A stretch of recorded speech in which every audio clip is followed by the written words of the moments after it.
Baik, di sini kami kelompok 44, yaitu saya Hafizulfa dengan NIM akhir 075 dan rekan saya Hatih Keti Siagian dengan NIM akhir 002 akan mempresentasikan proposal PKM kami yang berjudul Efektivitas Sediaan Plester Ekstrak Mahkota Dewa sebagai Penyembuh Luka Insisi.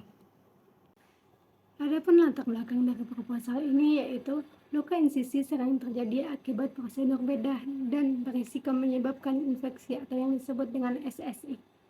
Plester luka yang beredar umumnya berbahan sintesis dan dapat menyebabkan infeksi kulit. Mahkota dewa atau yang disebut dengan Paleria macrocarpa memiliki senyawa bioaktif yang dapat mempercepat penyembuhan luka. Penelitian ini bertujuan untuk mengembangkan plester berbahan alami dari ekstrak mahkota dewa. Rumusan masalah yang kami ambil yaitu yang pertama, berapa kadar ekstrak mahkota dewa yang paling efektif dalam penyembuhan luka? Yang kedua, bagaimana pengaruh penggunaan plester berbasis ekstrak mahkota dewa terhadap penyembuhan luka? Dari rumusan masalah tersebut, kami membuat proposal ini dengan tujuan yang pertama, menentukan kadar efektif ekstrak mahkota dewa dalam plester luka. Yang kedua, mengukur efektivitas plester ekstrak mahkota dewa dalam mempercepat penyembuhan luka insisi. Manfaat dari penelitian ini yaitu yang pertama, menyediakan alternatif plester berbahan alami yang lebih aman dan lebih efektif. Yang kedua, mengurangi ketergantungan terhadap antibiotik untuk penyembuhan luka. Adapun kajian teori dari proposal ini yaitu yang pertama tentang luka. Luka adalah gangguan pada struktur jaringan tubuh yang dapat terjadi akibat trauma, operasi, atau faktor eksternal lainnya. Luka insisi merupakan luka akibat sayatan benda tajam seperti pisau bedah yang berisiko menyebabkan infeksi jika tidak ditangani dengan baik. Proses penyembuhan luka terdiri dari 3 tahapan. Yang pertama, fase inflamasi selama 0-3 hari. Yang kedua, fase proliferasi selama 4-24 hari.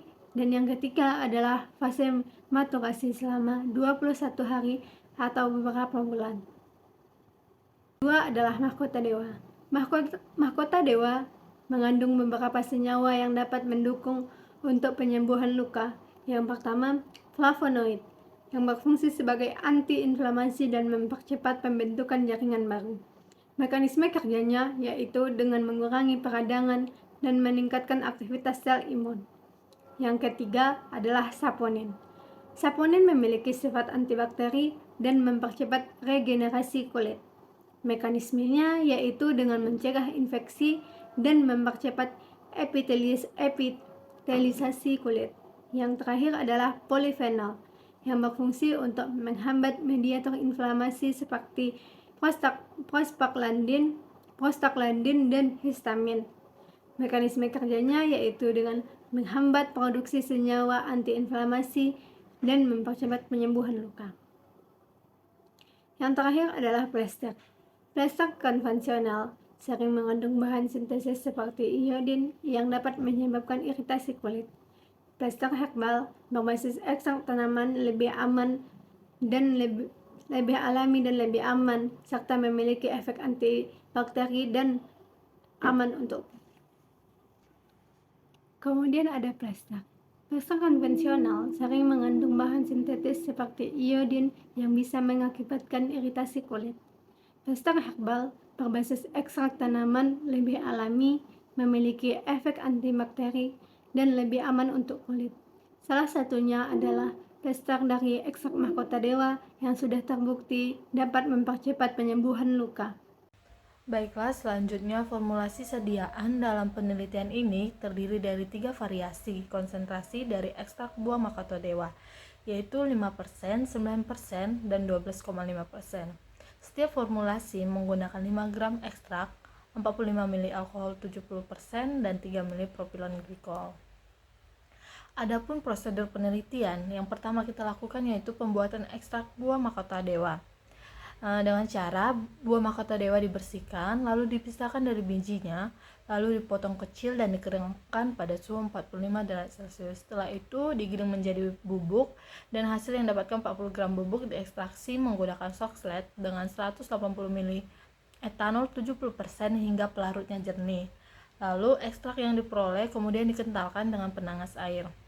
Yang kedua itu kita lakukan pembuatan plester, di mana pada proses pembuatan plester diawali dengan sterilisasi alat pada 180 derajat Celcius selama 1 jam dan pembersihan pipet dengan alkohol. Plester non-woven dipotong 4 cm x 5 cm lalu dilapisi dengan ekstrak sesuai formulasi. Setelah itu, plester dikeringkan dalam oven pada suhu 50 derajat Celcius selama 6 jam dan ditempelkan pada plester foil berukuran 5 cm x 6 cm. Lalu evaluasi sediaan dalam penelitian ini, yang pertama uji organoleptis dengan cara menilai warna, aroma, dan tekstur plester secara visual. Yang kedua itu uji pH dengan mengukur tingkat keasaman ekstrak untuk memastikan kesesuaian dengan kulit, di mana pada pH 4,5 sampai 6,5. Yang ketiga itu uji ketebalan dengan menggunakan micrometer scrub untuk mengukur ketebalan plester di 3 titik berbeda. Yang keempat itu uji ketahanan lipatan dengan melipat plester hingga 300 kali atau sampai terjadi keretakan. Yang kelima itu uji higroskopis dengan mengukur kemampuan plester menyerap air dengan menimbang sebelum dan sesudah penyimpanan di desikator selama 3 hari. Dan yang keenam itu uji pada hewan uji dengan menggunakan 25 ekor tikus dengan luka insisi 2 cm, lalu tikus dibagi menjadi 5 kelompok perlakuan, yaitu tanpa ekstrak mahkota dewa itu kontrol negatif, dengan NaCl 0,9% itu kontrol positif. Lalu hewan uji diberikan konsentrasi yang berbeda 5%, 9%, dan 12,5%. Lalu dilakukan pengamatan selama 10 hari. Luka dinyatakan sembuh apabila telah tertutup oleh jaringan baru. Anggaran biaya pada penelitian ini, yang pertama belanja bahan, sumber dananya Belmawa, besaran dananya 4.420.000, perguruan tinggi nggak ada. Baru yang kedua belanja sewa, sumber dananya Belmawa tidak ada, perguruan tinggi besaran dananya 1 juta. Yang ketiga perjalanan lokal, sumber dananya Belmawa tidak ada, perguruan tinggi besaran dananya 1.600.000. Dan jenis pengeluaran lain-lainnya, Belmawanya besaran dananya 1.200.000, perguruan tinggi tidak ada.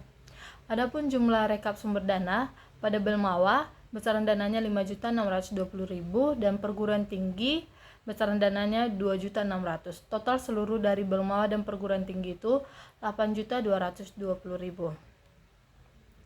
Jadwal kegiatan, di mana jenis kegiatan yang pertama penyusunan proposal, pelaksanaannya di bulan pertama, penanggung jawab Hafizah Ulfa dan Ratiketi Syagian. Yang kedua, survei lokasi bahan baku, pelaksanaan bulan pertama, penanggung jawab Ratiketi Syagian dan Jia Datil Ulia. Yang ketiga, penggandaan media sosial, pelaksanaan bulan kedua, penanggung jawab Hafizah Ulfa.